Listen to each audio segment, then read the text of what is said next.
a living, Newman? I'm a United States postal worker. Aren't those the guys that always go crazy and come back with a gun and shoot everybody? Sometimes. Why is that? Because the mail never stops. It just keeps coming and coming and coming. There's never a let-up. It's relentless. Every day it piles up more and more and more, and you gotta get it out. And the more you get out, the more it keeps coming in. And then the barcode reader breaks, and it's Publishers Clearinghouse Day. All right. Oh, good morning, everybody. Good morning, everybody. Rise and grind here on this wet. It is a wet, moist day here in South Jersey. Headed to work about 5:50 in the morning. Nice and bright. I'm loving it. I don't mind a little wet. Keep the pollen down. Keep the pollen down. I could dig it. But anyway, good morning, everybody. Hope all is well. I'm still in the fog. We're not stopping to see Big Dick Mitch. We got a double of the liquid gold. I use my other travel mug too, the Game Time Brian, which I still have some available. Very good item. Just it's not quite big enough to put 2 full cups in, and I need 2 full cups for my work day. Well, for the morning. But we got some good news. We definitely got some good news. Excuse me here. I'm trying to wake up a little bit like a zombie. Good news. Dan Campbell and the Detroit Lions trying to change the playoffs. Now, again, I got a little bit of pushback. Well, you can still win a division that guarantees a playoff spot. It just doesn't guarantee you a playoff home game. Okay. All right. So honestly, the masses out there. So do you think we should recede? Okay. So the argument against my argument is, and just for the record, my argument is, leave it the way it is. You're gonna add. I hate the playoffs the way it is, with one team getting a bye. So add more teams. I don't care about that to the playoffs. I want 1 or 2 getting a bye in each conference. First 2 teams. But again, whatever. It is what it is. It's becoming Mickey Mouse. And my sister tells me, who's a DVC member, Disney Vacation Club for years, loves Disney, saying Disney is almost half empty right now. And you ask why? It's overpriced and under-delivering. You end up waiting in lines, and it's just...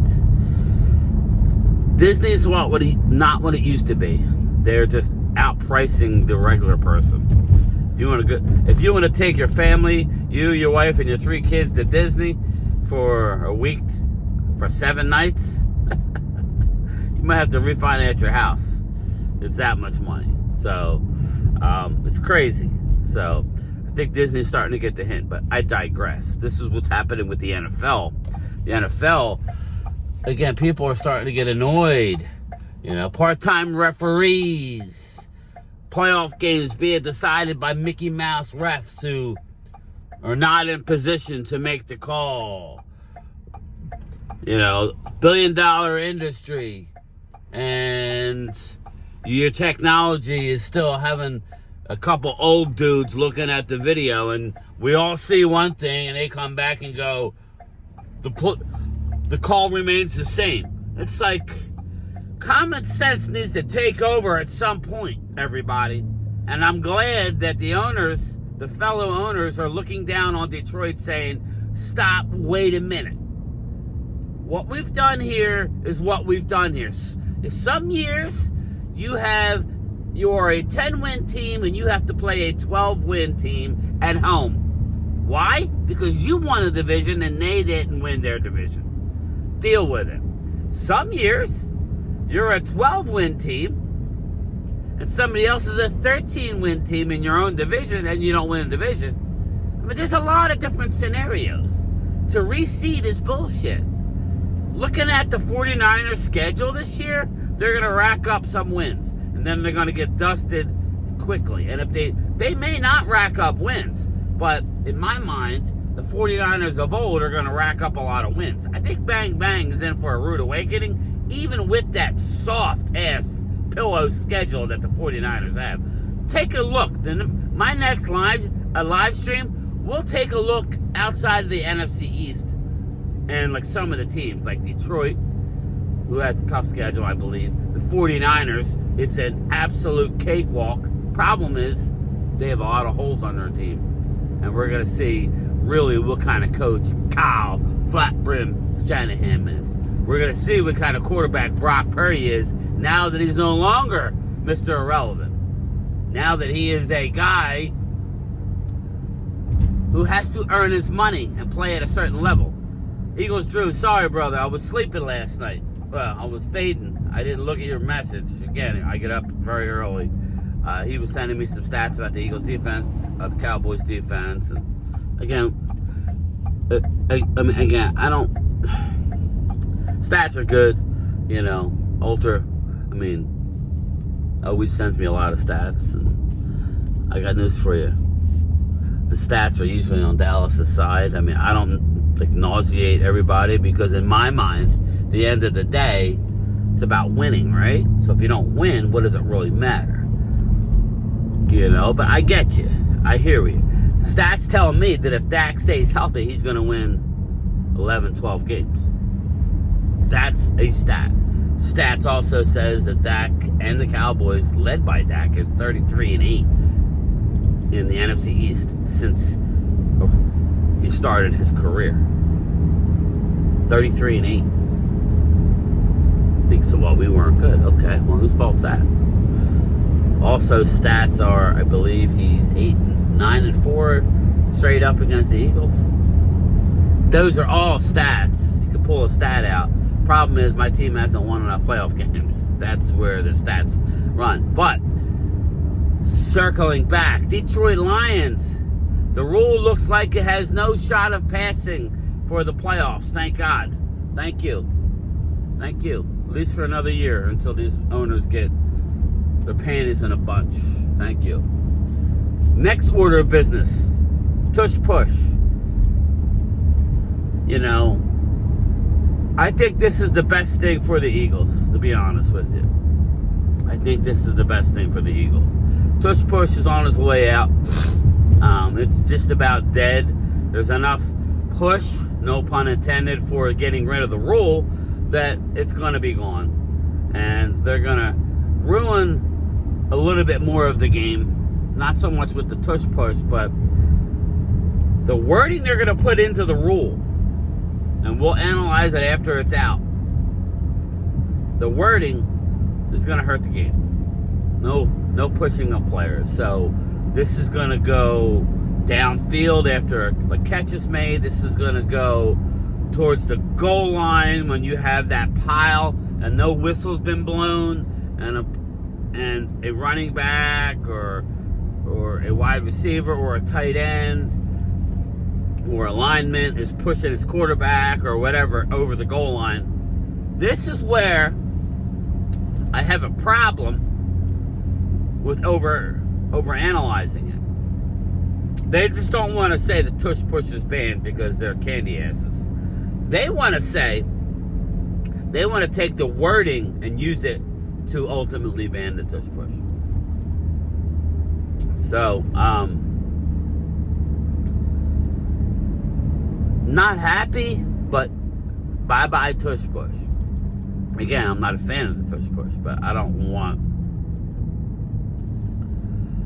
the wording to screw with the rest of the NFL game, and I think that's what's going to happen. So we got that going for us. So, but I think that's the best thing for the Eagles is to actually have a mantra for this year, because again, you guys are still caught up in the euphoria of winning a Super Bowl, and then the reality will set in at the start of the season when teams are coming for your head. Dallas, say what you want. Man, the more I see it, you know, because we haven't had much activity, as Leo Bridgewater likes to say, in recent years. we had a shit ton of activity this offseason. And I'm just here to tell you that offense, it's going to be tough to stop. Yeah, I said it. Now, that comes with a certain, listen, I'm going to couch it a little bit. Dak needs to stay healthy, and that's a big if. He's running around like nothing right now, but he's not cleared for contact. That's all precautionary. But ultimately, our fate will lie with Dak Prescott's health. And again, I'm not talking playoffs. I'm talking winning the division or just regular season. If we have any shot of winning the division this year, Dak needs to stay healthy. I love Joe Milton. Joe Milton threw a couple picks, in practice. So he has a long way to go. Joe Milton also made some great plays, but Kenneth Murray had an interception. Again, we have a lot of low-key major acquisitions that I'm curious to see our coach staff coach. To me, it's about our defense. I think our offense is going to be dynamic. And they love their running back room. They may or may not add a running back. They're going to give these guys a chance. Jadon Blue looks like he's dynamic. He's not a 3-down guy, but we knew that. So, but right now the Eagles are dealing with some euphoria. This is what happens when you win a Super Bowl. Meanwhile, everybody else has an edge. I think not having to push past or getting it taken out of is going to give them an edge. Something that, I don't care what you say, you need an edge. Okay? Everybody's telling you how great you are. Other teams are getting better. You've lost players. You had a good draft, but you've lost established football players. And no other team would we allow that to slide. Okay? Because you won the Super Bowl, we're not going to allow that to slide. We're going to call it out. How are you going to be without Josh Sweat, Milton Williams, Darius Slay, James Bradbury? I know it, he stunk, but still, he's a veteran guy. How's that line going to be able to get pressure? You think he can get pressure. Brandon Graham retiring, leader. We don't know what the Dallas Cowboys are going to be like without DeMarcus Lawrence. A lot of people think we're going to be better in the locker room, leadership-wise, without DeMarcus. Some people think he was a fool in the Hot Boys, and it's going to be a relief not to have him in the locker room. So more is on Micah. More is on Osa. More is on Trayvon. Obviously, Dak's a big leader. More is on CD. Tyler Smith. Who's going to be the leaders of the Eagles? Jalen Hurts. We've already heard prior to last offseason all the BS with him and his teammates. Well, winning cures all. But if you get out to the 0-3 or 1-2 start, you're going to hear it in Philly.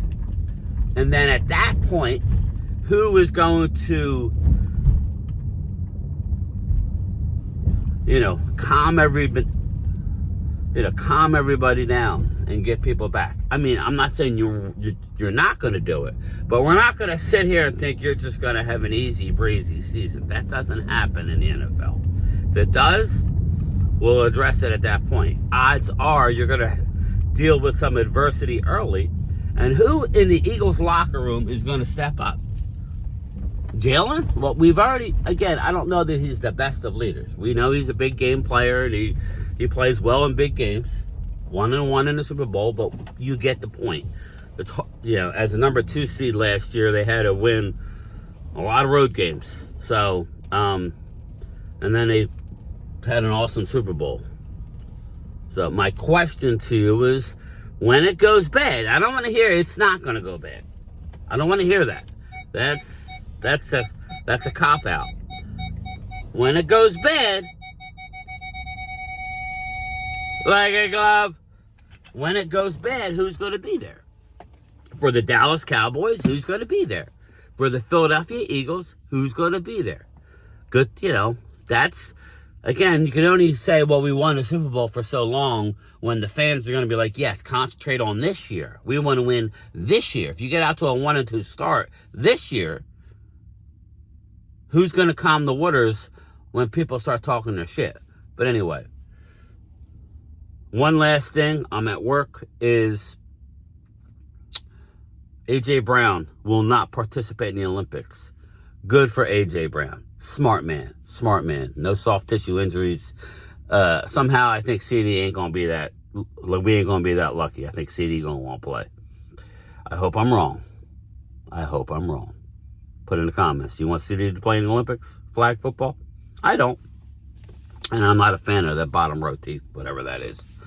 Hopefully it comes in and out, because that looked janky late. I'll have you know I have the reflexes of a cat and the speed of a mongoose. Throw it. I dare ya.